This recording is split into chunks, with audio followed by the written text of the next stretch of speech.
আসসালামু আলাইকুম। চলুন আগে এই ভিডিওটা দেখে নিই, তারপরে এ সম্পর্কে আমরা বিস্তারিত কথা বলবো ইনশাআল্লাহ। দিয়ে এই খনন কাজ করা হচ্ছিল, তার শেষ প্রান্তে একটি উচ্চ তাপমাত্রা ও চাপ প্রতি মাইক্রোফোন লাগানো ছিল। মাইক্রোফোনে ধরা পড়ে অদ্ভুত এক শব্দ, যা শুনে মনে হচ্ছিল অনেক মানুষ একসাথে আর্তচিৎকার করছে। 17 সেকেন্ড রেকর্ড হওয়ার পর মাইক্রোফোনটি অধিক তাপমাত্রায় গলে যায়। কি ছিল সেই রেকর্ডিং? শুনুন নিজ কানে।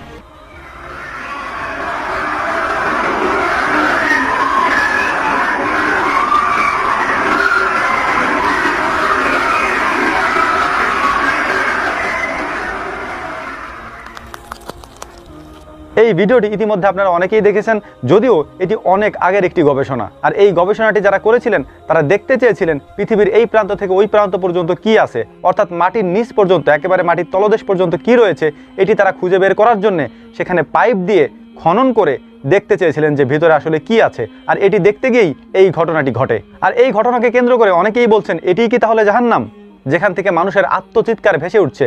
কারণ আল্লাহ তাআলা তো আগুন দিয়ে জাহান্নাম তৈরি করেছেন, আর সেখানে আগুনের কারণেই ওই পাইপ পুড়ে গিয়েছিল এবং সেখান থেকে মানুষের আত্মচিৎকার শোনা যাচ্ছিল। তো চলুন কোরআনে সম্পর্কে কি বলে সেটা জেনে নেওয়া যাক। আল্লাহ রাব্বুল আলামিন পবিত্র কোরআনে বলেছেন, যখন মালাকুল মউত ফেরেশতা কোনো মানুষের রূহ কবজ করে তখন সেখানে একদল ফেরেশতা হাজির হয়। যদি ওই বান্দা নেককার হয় তাহলে ওই ফেরেশতারা ওই রূহটিকে নিয়ে ইল্লিনে চলে যায়, অর্থাৎ আকাশের উপরে চলে যায়। পবিত্র কোরআনের এই বাণী অনুযায়ী বোঝা যায় জান্নাত হচ্ছে উপরে, অর্থাৎ ইল্লিন হচ্ছে উপরের দিকে। ঠিক একইভাবে পবিত্র কোরআনে আল্লাহ রাব্বুল আলামিন বলেন, মালাকুল মউত যখন কোনো বদকার বান্দার, কোনো কাফের মুশরিক বান্দার রুহু কবজ করে তখন সেখানে একদল ফেরেশতা হাজির হয় এবং তারা ওই রুহুটিকে, অর্থাৎ ওই বদকার ব্যক্তির রুহুটিকে নিয়ে চলে যায় সিজ্জিনে। সিজ্জিন কোথায়? সিজ্জিন হচ্ছে মাটির নিচে, অর্থাৎ সেটিকে নিয়ে তারা জাহান্নামের দিকে চলে যায় এবং সেটিকে নিয়ে তারা জাহান্নামে নিক্ষেপ করে।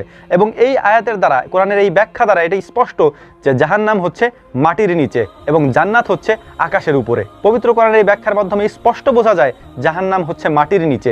তারা কি জাহান্নামের খোঁজ পেয়েছিল এ সম্পর্কে আমাদের কোনো ধারণা নাই, কারণ বিজ্ঞান আপনাদেরকে যেটা বলে আপনারা সেটা বিশ্বাস করেন। পবিত্র কোরআন এই কথা 1430 বছর আগে বলেছে এবং বিজ্ঞান এটি আবিষ্কার করেছে আজ থেকে প্রায় 40 বছর আগের মতো। এবং তারা গবেষণা করতে গিয়ে যখন তারা দেখলো যে মাটির নিচ থেকে এরকম ভয়ঙ্কর আওয়াজ আসছে এবং এটি পবিত্র কোরআনের সাথে মিলে যায়, তখন তারা আস্তে করে সুন্দর করে তারা এটিকে বন্ধ করে দিল। এবং আপনারা স্পষ্টত ওই ভিডিও যারা পুরোটা দেখেছেন তারা জেনে থাকবেন যে সেখানে তারা অদ্ভুত আচরণ করছিল, ভয়ঙ্কর যেসব আওয়াজের কারণে তারা মানে অদ্ভুত অদ্ভুত আচরণ করছিল, যে এরকম ভয়ঙ্কর আওয়াজ তারা জীবনে শোনে নাই। এখন বলতে পারেন ভাই ইসলামের সাথে যদি মিলে যায় তাহলে তারা এগুলি বন্ধ করবে কেন? তারাও তো ইসলাম গ্রহণ করে নিতে পারে।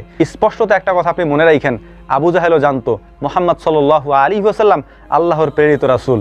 আবু জাহেলও জানতো আল্লাহ তাআলা এক। আবু জাহেল আল্লাহকে বিশ্বাস করত।